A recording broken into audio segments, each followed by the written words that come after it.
Well, hey Sue. I just wanted to ask you, how long have you been flying? About 7 years. Wow. Who was your instructor, man? Michelle taught me to foot lounge. Michelle Danielle, and then I foot launched solely for about 2 or 3 years, and then went to trike. I thought you said Eric worked with you too? Yeah, Eric trained me in the trike. Okay. Eric DeFore. And he was in New Mexico then. I think now he's down in Florida. Mm-hmm. He's a good instructor. Well, I lucked out. Got good instruction all the way around. He was tough on you, but it paid off? I heard. No, he was great. Oh. Ended up being good friends after too. Cool. So, you've been flying stuff for a long time, obviously, your experience. What was the reason, or, just basically, why Green Eagle? Well, actually, we looked all around. We even went to Europe in France and checked out all the equipment there that we could see, and my husband flies a Green Eagle, and I just didn't see anything that compared, really. It's just solid, and in 1 year with my husband, I was flying my foot launch, and he had his Green Eagle. I remember one day I said, I bet I've had a dozen engine outs. He goes, oh, you haven't had that many, and he's had 0. Yeah. And so I started counting them, and I only came up with 11. Uh-huh. And then that next morning we went flying, and my whole exhaust pipe shot off. So there was my 12.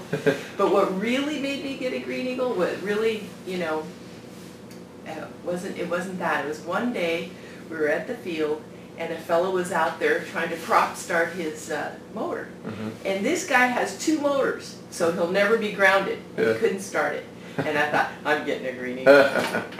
Well, it's a 2-start thing. Well, the thing is that the Green Eagle, has a lot of power. And I'm like, I don't need a lot of power, but it's nice.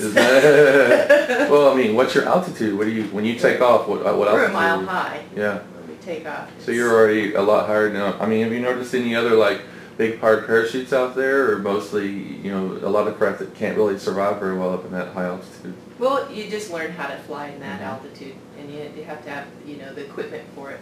Because a lot of people will come up to our altitude and they have trouble launching because they're just too underpowered. And you learn to fly underpowered there. Yeah. I don't have to worry about it with the Green Eagle. Fly whatever you want to fly, right? Fly wherever I want. Well, I learned that too. You have to be real efficient with the wing, or get much larger wing. Now, I'm kind of glad you guys run fast. run. Cool. So, anyways, how long have you had your Eagle? Since August. Since August. Yeah. And how do you like it so far? Now you got the chance to fly it a lot. I love it. You really compare. Well, gee whiz, how many flights to have? I don't know, probably about 50. It's been pretty cold. Wow. But around there. Well, speaking of cold, how does it start in really cold weather? It just fires up. Do you like a charging system so you can plug in a heated suit or something like that? Oh, that's very nice. Yeah. A lot of the backpack stuff you can't do. It's really nice. What would it be like? You're a foot launcher, so what's the difference if you live in a cold environment trying to foot launch with, say, really warm gear on, or any kind of battery operated gear, trying to foot launch versus sitting in a seat and rolling off to your launch? Well, it's nice, but when you're foot launching and then you start running, you're heated up by the time you're in the air. Standing there, especially me. But it's pretty nice having and just a push button start. The whole thing is nice. It's solid, really solid. Have you had any maintenance issues since we talked about it? Issues? None. Trying to stay on track a little bit. None. Kurt's never had an engine out. He's never. He's got a lot of hours on a lot of different engines. Yeah. Back to maintenance issues. What are the other things that you like about the difference between say 4-stroke and 2-stroke? No more mixing oil. Yeah. What happens if you forget to mix oil? Oh, with the other one I never forgot. Game over. Yeah, but there's been a couple times I didn't have oil, so Sometimes it's hard to get. Especially the oil I was using. It was hard to get, and I would just, I would use other kinds. But then I would always worry that you're gonna blow up on you. Well, it was a different color and everything. But anyway, I still loved a foot launch, and but another thing is, you know, I shouldn't be really in my 50s running down a field with a lawnmower on my back. 50 pounds hanging off your back pushing you? Yeah, just when it's perfect out, it's hard not to, but really, it's hard on, you know. Just hard on the body. Yeah. It's much easier. Something about getting in your 50s, it's a little harder than your 40s, and your 40s are a hell of a lot harder than your 20s. Well, since you brought it up, what about, you know, as far as age goes, what is the comfort level of a Green Eagle? As far as just being very comfortable to fly or uncomfortable to fly? It's very comfortable.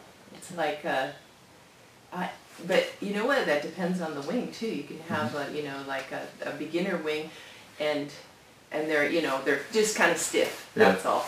And then just, you know, I have an APCO, oh, I love that thing. It's sporty, and, yeah, it's nice, very nice. And so long trips, like, have you ever noticed in Albuquerque that like a lot of the two-strokers can't fly as long as far as you guys can go, or? Oh, well, we just go. We just take off and we're gone for hours of time. Send a rescue party, where'd they go? Yeah, they don't even worry about us anymore. Just be gone for half a day. Because we're just gone, yeah. That's one thing I noticed about Green Eagle too, is like when I'm flying at a fly-in, I go 20 miles down the road looking at stuff. Most of the backpackers are so worried about having an engine out or some kind of a failure, something rattling loose or whatever. You know, not that it's a bad thing, but they stay usually within about 5 miles of the area. Like, well, that was my rule of thumb before. I would just wouldn't fly out further than I could walk back. That's when I was by myself. You know, when I'd fly with other people, I would, you know, go do a cross country. It really shouldn't fly by yourself. You really shouldn't. Bad rule. We'll edit that out. That's saying you can walk. And so what's the best thing? You were telling me last night about some things you liked about just what you like doing in the air. Of course, you could do it with any unit, but what do you like? You said something about the Green Eagle. I love going up really high and cutting the engine and just listening to the wind go through the lines, and it's just neat. Nothing else going on. Slow down. Yeah, and then just push a button, fire it up. It was so nice. Well, you know, you guys fly over, say, 10,000 feet above sea level, since you're already at 5,000 feet. I don't think we're really supposed to go quite that high, but I have seen over the top of the Sandias, and they're 10,500 feet. Oh, okay. So you have no problem getting over 10,000 feet with your Green Eagle. Oh gosh, it's nice. It's just, yeah, it's nice. You can go as high as you want. When you were in Europe, that was the one thing I was going to ask you guys a bunch of pictures of. Y'all saw some people trying to get into the four-stroke market. What was it like? I mean, what was their units compared to ours? I mean, what do you give? I mean, I know you're a little biased because you have a Green Eagle. Yeah, very biased. You know, but boy, this is just built solid, real solid. So, I mean, what were the prices like compared to Green Eagle? They were double. Double price. Yeah, and that was euro. Yeah. So it was even more. Yeah, $1.30, I think, a euro or something. Yeah. It's just crazy because I'm seeing it. You know, I'm seeing four strokes pop in from Europe, and they have to run like 8,000 RPMs, and you know we're cruising around at 2,900. Then Kirk had a wooden blade that, man, the stealth prop. That thing gives it more power. Even you don't need more power. I just have the trainer prop on it. I don't need anything. It does everything. So you're flying over 10,000 feet with just your trainer prop. Yeah, I don't need the big powerful one, but I've flown his with that big prop on it. The stealth prop. Yeah. It's neat. It's kind of like it takes your, it's like taking your BMW with the trainer prop because it's so quiet, and then you put on the wooden prop, and it's kind of like flying a Harley. It's only like it has that walk sound, and it's a lot lower. I mean, it feels smooth, but it just yeah. It's only 1,800 RPMs, that prop. So you could cruise at 2,100 RPMs and maintain altitude with that prop. That was the whole key behind. That's a cruiser prop. Yeah, we let one of our friends fly it, and he said that he felt like the power was scary with that. Yeah. It's I mean, and that's in Albuquerque, so that's good.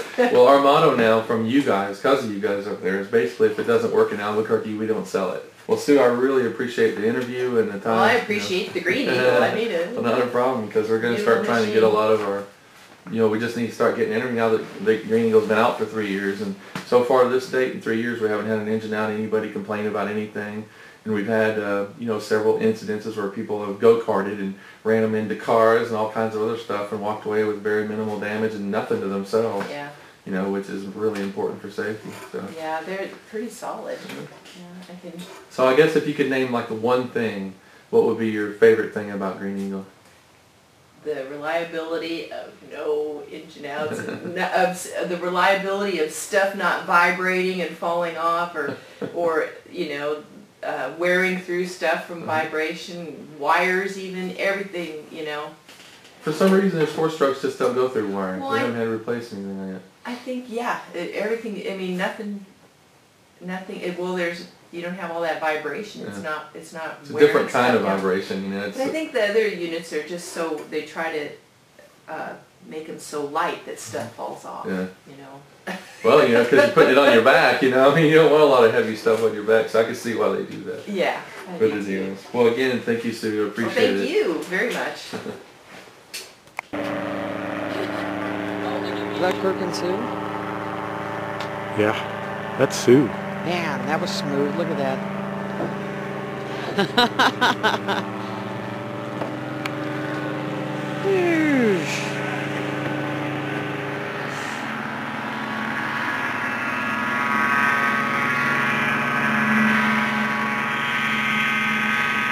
Sue and her new Green Eagle. And about 50, 60 miles today up north. It's fabulous.